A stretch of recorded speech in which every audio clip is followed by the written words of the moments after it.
What's up everybody, Matt Moran here for another weekly update. So there's lots of car news to go over this week, so I'm going to get right to it here. The first is the Pebble Beach Concours d'Elegance is going on this weekend, and there are a ton of debuts, and so as of filming this here on Thursday, they're not all quite revealed, but here's the ones that we have so far. The first is BMW has shown off the new Z4 Concept. Concept is the key word here because, you know, this is the concept version of the car that was jointly produced with Toyota, you know, with the new Supra, and the Z4 is what BMW gets out of it. So this is just a concept, so the production version should probably be toned down a good bit, although this does give us a very good indication of what the styling is going to look like for the new Z4, and it does look very good. I mean, you have to let me know your thoughts in the comments below about it. You know, it's a little less traditional BMW with, you know, the headlights that don't have the typical four round, you know, little rings or, you know, whatever, and so instead they're kind of stacked there, and it's still a BMW type headlight, but just a little bit different there, and I commend them though for taking the leap and doing something a little different, and overall I think it actually looks fantastic, and we don't have any details on it, and hopefully we'll actually see the production version either before the end of this year or early next, but regardless, very cool to see that debuted. Another very awesome thing that debuted is Aston Martin. Now they've been on a kick with these Zagato versions of the Vanquish. It's the same Vanquish underneath, just with the beautiful Italian styling that, you know, alters the looks of the Vanquish here a bit. And so we already have the coupe that debuted, you know, several months ago, and they only made 99 of those. They sold out very quickly, and that was the end of that. But there's now 3 more editions. First is the Volante version, which is the typical convertible, based on the Volante Vanquish, of course. These all have the same, you know, 580 horsepower naturally aspirated V12, the old motor that's in the Vanquish there. So this Volante version, they're making 99 of those as well. Looks very beautiful and awesome, but they're all already sold out. And then they also introduced a Speedster version, which they're only making 28 of, and it's the rarest of these Zagato Vanquishes, and looks very cool there with those little roll hoops, and just looks strikingly gorgeous like all these Zagatos do. And then, as one last little kicker, they showed only one teaser image, so not an official reveal, but one teaser image of a new shooting brake version here that is going to be a wagon version of the Vanquish, and it's basically the greatest thing ever. I mean, it looks so cool just from that one shot. We'll hopefully be seeing a full reveal, possibly maybe the Geneva Motor Show, you know, early next spring, or could come, you know, online sometime sooner. But very interesting to see that they're doing that. They say it actually has a full usable hatch, that the lots of cargo area, still only a 2-seater, so just a ton of space there in the hatch, and should be a very cool alternative to those that, you know, might be considering a GTC4 Lusso Ferrari but don't need the back seats. Of course, they're only making 99 of these shooting brakes as well, so very, very more limited, rare, and a lot more expensive, I'm sure, than the Ferrari. But anyway, exotic hot hatch is like the greatest thing ever, so awesome to see Aston Martin reveal that. Acura, strangely enough, has also chosen Pebble Beach as the place to display the new 2018 Acura RLX. And so the RLX is completely redesigned here. Still looks fairly similar to the outgoing model, and now they have the new grille there, you know, the pentagon-shaped grille that they have here on all these new Acuras. But they are saying it is the fastest sedan they've ever made. So there's 2 different versions. There's the 310 horsepower RLX with precision all-wheel steer. PAWS is the very interesting abbreviation for that. And then there's going to be a 377 horsepower RLX Sport Hybrid with super handling all-wheel drive. That's the whole name. And so that one has the same 3.5 liter direct injected V6 as the lesser variant, but the extra horsepower actually comes from 3 little electric motors, similar to what we saw in the MDX Sport Hybrid and also in the NSX. And so anyway, the 310 horsepower version is still front-wheel drive, but they say that that version uses a new 10-speed automatic, most likely the same one we see in the 10-speed automatic version of the Honda Accord, which is very cool. They didn't say what transmission the all-wheel drive faster one gets. I'm worried it might be the same, like old 6 6-speed automatic or 7-speed, whatever they're using now in the current RLX. Could be a new one too, could be the 10-speed as well, not sure, but they didn't say in particular. And as far as technology, you know, they put all the best that Acura has to offer with heated ventilated seats, all the safety nannies and tech assistance that you would want, and you know, it all sounds very good and impressive. And this should be in the showrooms by the end of this year, and they didn't announce pricing yet, but we should have that, you know, as the months go on here. So anyway, interesting to see that. There's a new supercar that's debuting at Pebble Beach called the Kode Zero, and it's from the designer of the Ferrari Enzo, who has this new supercar, and apparently he's done one of these things before. I think it's just a show car or a very, very limited thing, nothing mass produced or anything. Anyway, this new one, they showed 2 teaser images for now. It is going to be debuting on Friday. Once again, I'm filming this here on Thursday, so we don't have all the pictures yet, but of course you can follow me on Twitter at Matt Moran Motoring, and that's where or Matt Moran is what it is, because Twitter won't let me put the motoring on there, but you can check out, you know, the pictures there. I'll be retweeting them once they're revealed, and that's the best place to stay up to date on all the automotive news, right up, you know, daily, instead of waiting for the Friday updates here. But anyway, so all that we know about this vehicle so far is that it's going to have a V12 and that it's going to have a carbon fiber monocoque. That's it. So yeah, you know, definitely check out Twitter in order to see the new pictures of that.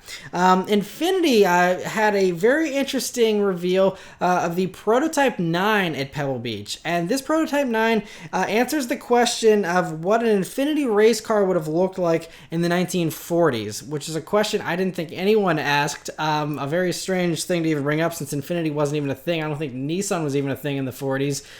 But they wanted to participate in Pebble Beach, so they built this, just, you know, a simple show car, essentially. It looks beautiful, though. It's very cool. It looks very similar to an actual 40s Grand Prix racer, aside from, you know, the grille, which looks a little sleeker. But I think it looks gorgeous. It's an amazingly looking vehicle, but of course, it's never going to be made. It's never even going to probably be driven. But anyway, it's very interesting that they, you know, a cool design study, I suppose, just for the fun of it. It is powered by a modern powertrain, though. They say it has an electric motor. It's all electric with a battery, and so it uses Nissan's advanced powertrain department's new setup. It does 148 horsepower, 236 pound-feet of torque to the rear wheels. It only weighs 1,962 pounds, so it'll do 0 to 60 in 5.5 seconds, even despite those lower numbers. Yeah, top speed's 106, and I think they said it only goes like 20 miles or so on full throttle range before it runs out of juice. So again, just a show car, really. But hey, cool, I guess. Thanks, Infiniti. Not sure why, but we'll take it. And in some more practical news here for Pebble Beach, a modern take on a retro theme. Ford is showing their latest Heritage Edition for the Ford GT supercar. They've done a couple of these already. They did one last year for the 66 Heritage Edition. Now we have the 67 Heritage Edition of the 2018 Ford GT. They didn't say how many of these they're making, but it's basically just a red with white striped Ford GT with a couple special touches, and that's about it. But it's cool to see them paying homage, you know, to their racing victories, though. And anyway, more Ford GTs, the better. So awesome to see that. And now moving on from the Pebble Beach stuff, interesting report here by Automotive News this past week. So Chevy this past week revealed the Camaro NASCAR livery for the NASCAR cars. They're going to just basically be painted to look like Camaros for this year. Anyway, at that reveal, Chevrolet product chief Mark Russ told Automotive News apparently that they are looking at updating the Camaro lineup, and we know that there's going to be a refresh for the Camaro for the 2019 model year, so next year, and this is probably what he's talking about.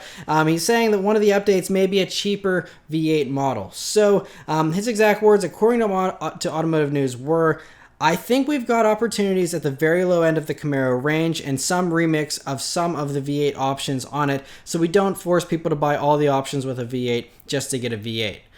And this sounds like Chevy's got the idea. They figured out what the Mustang's advantage is. The Mustang, even with the new 2018 ones that I was just complaining recently about how much more expensive they've gotten with a good price jump, it's still, when you compare trim to trim, the Mustang still undercuts the Camaro by $2,000. And now the Mustang is technically faster as well and more powerful than the Camaro, and it still undercuts it. Now, when you actually look into the numbers and build them out and add comparable options to them, it ends up turning out that that the Mustang is more expensive because the Camaro gives you more for less money. And so even though, you know, the base model Mustang is cheaper, the base model Mustang doesn't have a touchscreen like the base model Camaro does, and, you know, things like that.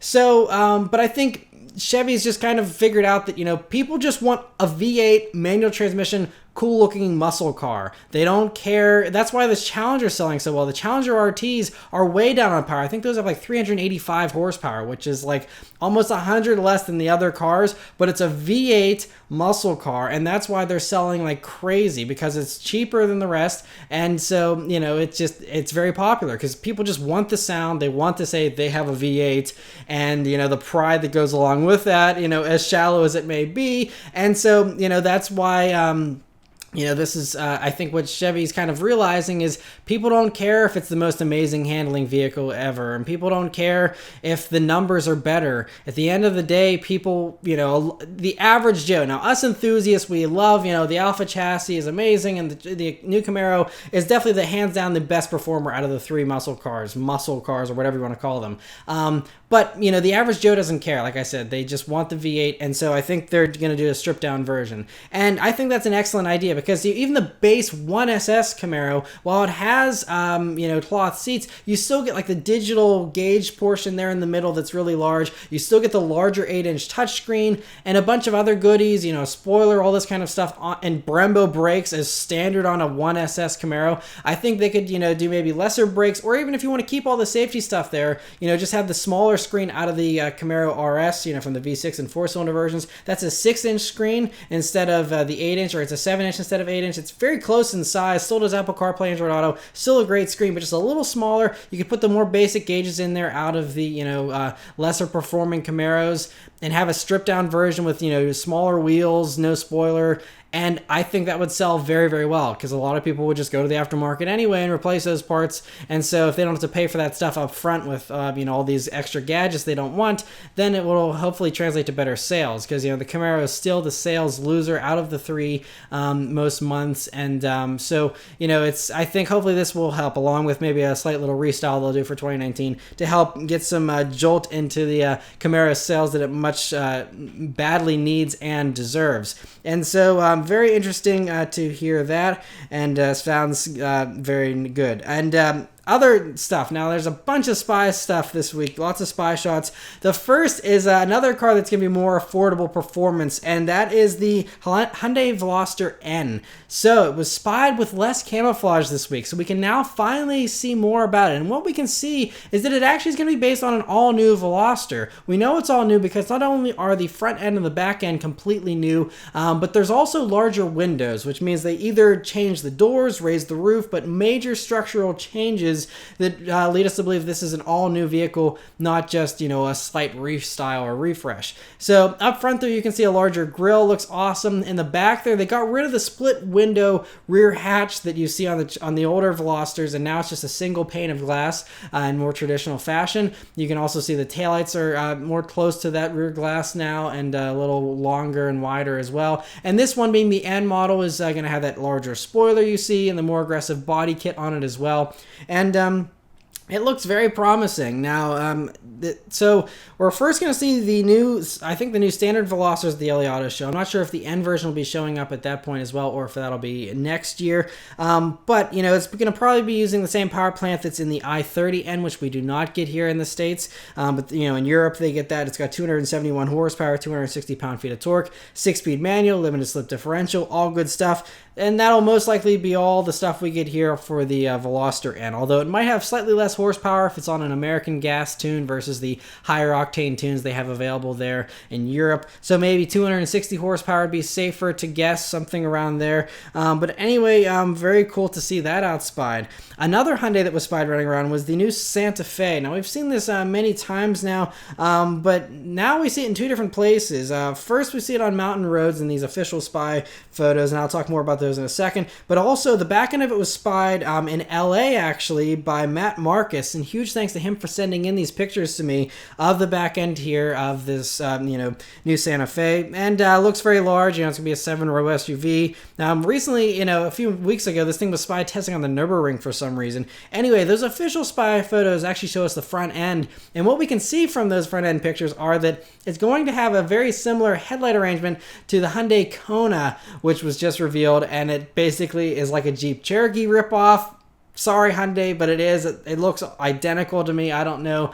But anyway, it looks like Hyundai is going to be doing that for all their crossovers here. And so I honestly am surprised I have not heard of a Jeep lawsuit yet in regards to this, because it's so similar. But anyway, I'll move on from that. Anyway, this thing should make its debut sometime early next year. Maybe the Detroit Auto Show or the Chicago Motor Show next year in this winter. And so anyway, interesting to see that. The 2019 Nissan Altima was spied this past week as well, and all it has is basically a wrap, so we can tell just about everything about the design here, and what we can see is that it's very, very heavily influenced by the Nissan Maxima, and that's not a bad thing, though. The Maxima is a good-looking vehicle, and so you can see it has that same floating like C-pillar there towards the back, and it's got the same angular grille, and looks pretty good. We even got some shots of the interior uncovered, and it looks very good. You got a flat bottom steering wheel, again from the Maxima. You have a really nice center stack there too, with what looks like actual metal knobs, and a nice large touchscreen infotainment that looks similar to stuff you see in like Hyundais and whatnot. But I think it's actually got some Audi flair to it there in the interior as well. And overall, it looks like it should be a pretty impressive setup. So, not sure when we'll be seeing that. Again, it looks pretty close to production ready, so I'm guessing before the end of this year. LA Auto Show as a possibility. But anyway, interesting to see that. We don't have any info on engines or transmissions or anything yet, but should stick with the typical formula we've already seen. But I'm hoping they ditch the CVT in at least some trim levels, because that CVT is not a fun transmission. But anyway, cool to see that.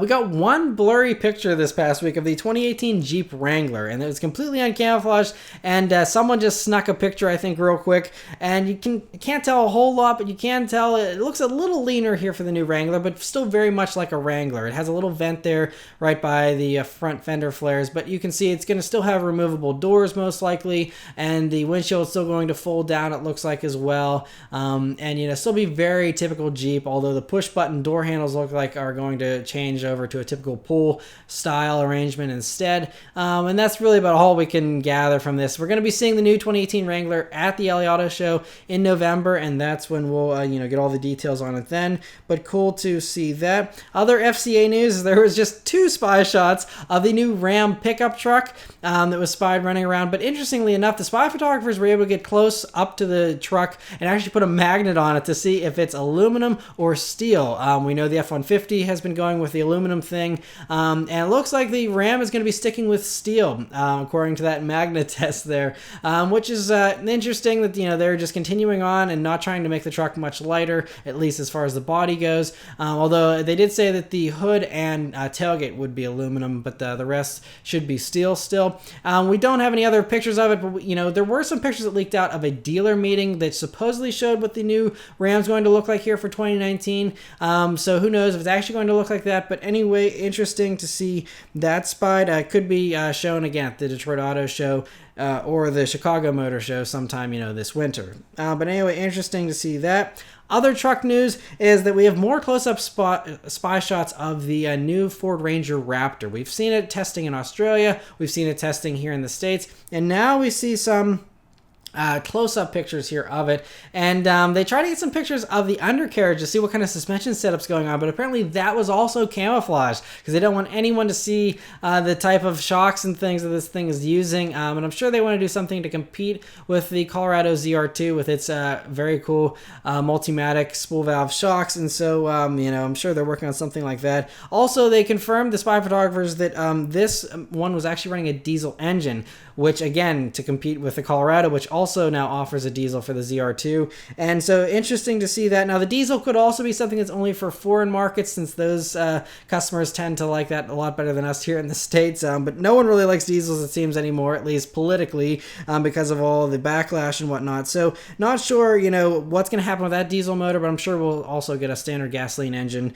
as well in that. And anyway, that should be appearing sometime in 2019 and could even be debuting alongside the regular Ranger, since they're being developed together, it seems, and should be ready around the same time.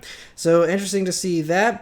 And in addition to the Z4 concept, there's lots of other BMW news here this week, lots of stories. The first here is BMW has announced that they're going to be making one change to the M3 and M4 for the 2018 model years here, it seems, and in particular cars that are built from November of this year and onward. And so what they're doing is they have to add a new particulate filter to the exhaust system for new emission regulations for some reason. And so because of that new exhaust style or redesign, they say they're going to have to get rid of the carbon fiber drive shaft and replace it with a steel drive shaft instead. Now, enthusiasts are really upset because the steel one is heavier, and it also, not only is it just going to make the whole weight of the car heavier, I mean, it's very minimal weight change, but the biggest difference is the engine now has to turn that heavier drive shaft, which means the engine may rev a little bit slower in the M3s and M4s here with that new steel drive shaft, and also, it's just... Now, that's just what people are worried about. BMW claims that the performance will be unchanged, so maybe they're making other changes to compensate for that change, or maybe they just are saying it's not making much of a difference. But then if that's the case, why did they do the carbon fiber one in the first place, since it's almost certainly more expensive? So we'll have to wait and see how that whole thing pans out. But interesting to hear that. A little unfortunate, but I guess they got to do what they got to do. Another strange official thing that BMW did this past week was they revealed the BMW X2, but only with this weird camo wrap. So these are official BMW pictures, not actual spy photographer pictures or anything like that, of the BMW X2, but they did want to show us the actual car. They wanted to still keep it under wraps a little, but we can still basically see the entire thing. So I don't understand what the point of this was.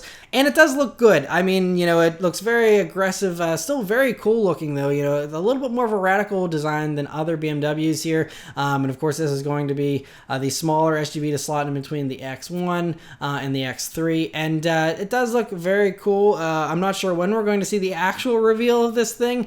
It's should be soon, since it's basically ready to go here, it seems. So it could be as soon as the Frankfurt Motor Show next month, or could be debuted here for us here in the United States in LA in November. But this thing is most likely a 2018 model year car, so I don't know why they're waiting, because I mean there's already 2018 models on sale for other companies. So what the holdup is here, I'm not sure. But anyway, there's the semi reveal of the X2. Hopefully we'll get some actual pictures here of the revealed car soon.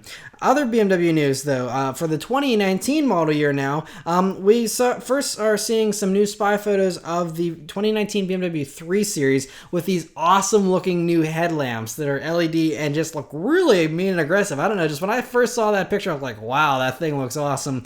And it's still in this, horrible wrap, but just those headlights look awesome. Anyway, you can also see the taillights in the back there that do look pretty good and pretty close to production as well, if not the actual production units. Now, this new 3 Series is going to ride on BMW's new CLAR platform, which is currently used on the 5 Series, the 7 Series, the 6 Series Gran Turismo, and the new X3. And so basically that is equating to them saying it's going to be a little bit of a longer wheelbase here for the new 3 Series, but it's going to actually be lighter than the outgoing 3 Series, which is great news. Sounds like it's going to be a much better handling vehicle than the current 3 Series. And so that's good news. The engines will most likely be the same, although we don't have any official info on that, just speculation.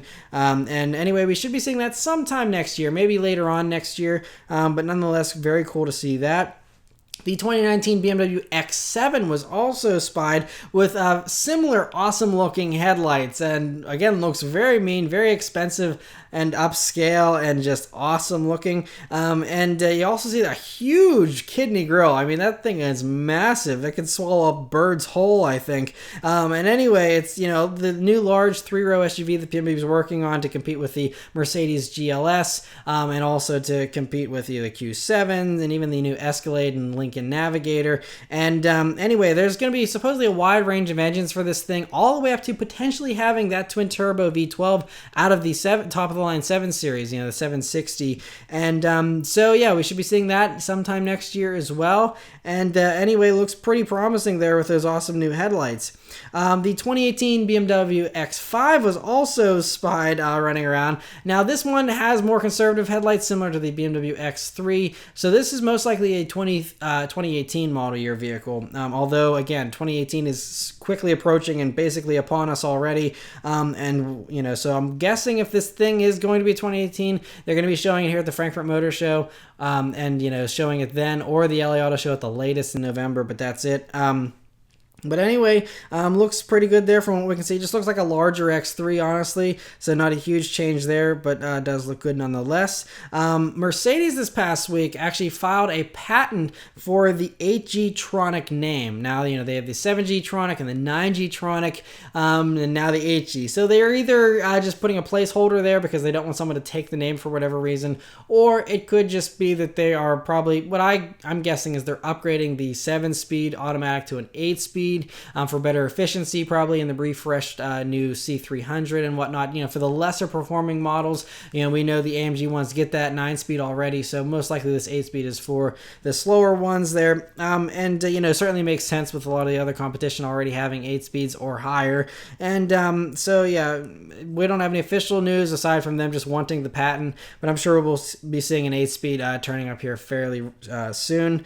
Other German news is Autoblog is reporting that apparently they have 2 anonymous sources that from Volkswagen that are saying that Volkswagen won't be bringing the ID hatchback, the all-electric one, to the United States, at least not at first. Now, Volkswagen has promised that is going to be arriving in 2020, but I think that's for Germany and other markets. It sounds like we're not going to be getting it. At least not at first. So they said that most likely we'll be getting the ID Crozz crossover version of the ID first instead, and that will have all-wheel drive, the larger body and the higher ride height. And since us Americans love our SUVs, that makes the most sense, and it doesn't surprise me one bit that that's what they're doing for us here. So anyway, they said it still could arrive by 2020, maybe 2021 though here for the Crozz version. Other news they also mentioned is that the ID Buzz, which is the Volkswagen microbus kind of looking thing that we saw at the Detroit Auto Show this year, that they said isn't confirmed for production yet, even though we've heard other reports saying that it basically was. So a little bit of a mixed signal there. But anyway, they say it's still fairly likely they will produce it since it's on the same platform as the other IDs, and just needs to be lengthened a little bit, so not a big deal. And they're saying that if that does get made, though, it's not going to be arriving until 2025 or so, is what they're hearing at least. And so, a little ways off there, so don't hold your breath too long for that. But anyway, interesting to hear all that. And the last 2 stories this week are a little bit upsetting. The first is that the last Dodge Viper has rolled off the production line here. And so Fiat Chrysler's head of design, Ralph Giles, he was taking a couple pictures, I guess, alongside the new car, and the red one there is the last one. The yellow one was the second to last one, or the last one built for a customer. The red one is going to be staying in, I guess, the company's heritage collection. And so yeah, we don't know if a new Viper is coming. We know this one is certainly dead, and there's no plans for a new one. Maybe it'll be revived later on down the road. But for now, the Viper is officially dead and out of production, which is really sad to see. But no one was buying them, and so they can't keep building a car that no one buys. So sad, but it is what it is. Another interesting thing is now it's not dead yet, but the Shelby GT350, Ford released a memo this past week saying that the 2018 model year, which is not getting the same restyle as the 2018 standard Mustangs, the 2018 Shelby is just going to continue on completely unchanged aside from a couple new colors. Anyway, that 2018 model year, they're saying it's going to be much shorter than the 2017 and earlier model years. So instead of the usual 12 months of production for the GT350, they're only producing the GT350 for 7 months and the GT350R for only 5 months this model year. And so that's going to equal 40% lower volume for the normal 350 and 55% lower volume for the 350R. And so Now they're continuing, according to the production schedule, they're going to be building this all the way up until June of 2018 still, even though there's just like big, long production breaks in the assembly schedule. And so that's the reason why, it's less, but they're still building them until June. But I think this is because they're most likely getting ready for a switch over to whatever the GT500 is. I think the new car is going to be called the Cobra personally, or something other than GT500, but everyone keeps referring to it as that, and it could still be called the GT500, who knows. But anyway, I think they're preparing for that car's arrival, because it sounds like that may be coming early next year. Maybe the Detroit Auto Show or New York next year is when we'll finally see whatever this car is that, this high-performance Mustang that Ford's been working on forever. So that is, I think, why, and I think it'll take the place of the GT350. They can't produce both, I don't think, although they could, but it just doesn't seem super likely. So this kind of makes sense if they're winding down production of the 350 and then slowly building up so that, by June of 2018, when the GT350 is done being produced, boom, they can go right into producing GT500s, Cobras, whatever you want to call it. So that makes the most sense, which means we should be seeing it here in the first half of next year, finally. And so very exciting there. But yeah, it's kind of sad because the GT350 is a really special vehicle. And so we'll just have to wait and see what happens. It's not officially dead yet or anything, but trying to find a 2018 model is going to be very tough. And those dealer markups, I'm sure, will continue on, especially now that we know that it's kind of got a smaller production schedule here for this year. So unfortunate for those that actually want to buy one. But anyways, that's it for all the news this week, guys. Let me know what you think about everything in the comments below. Thank you guys very much for watching, and I'll see you next week. Take care.